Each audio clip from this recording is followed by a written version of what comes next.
السلام علیکم ورحمۃ اللہ وبرکاتہ. آپ دیکھ رہے ہیں رشید ٹی وی.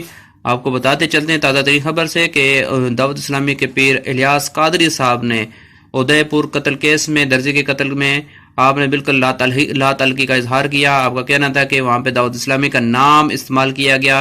تو میں اس چیز کی وضاحت کرتا چلوں کہ ان بندوں کا تعلق میرے ساتھ بالکل نہیں، اور میرے دعوت اسلامی کا جو نام استعمال کیا گیا، ہم نہ میں اس طرح کی کوئی تربیت دیتا ہوں، نہ اور میری اس طرح کی کوئی پلاننگ وغیرہ وغیرہ ہے.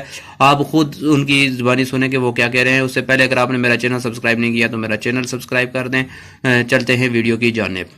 نہیں، ادے پور ہند میں ہونے والے قتل کے واقعے میں بھی چونکہ دعوت اسلامی کا نام لیا گیا ہے، اس لیے وضاحت کرتا چلوں کہ یہ بھی چند افراد کا ذاتی فعل اور ان کا پرسنل میٹر ہے، جس کا دعوت اسلامی سے، مجھ سے اور میری ترغیب و تربیت سے کوئی تعلق نہیں. اللہ کرم ایسا کرے تجھ پہ جہاں میں، اے دعوت اسلامی تیری دھوم مچی ہو. آمین.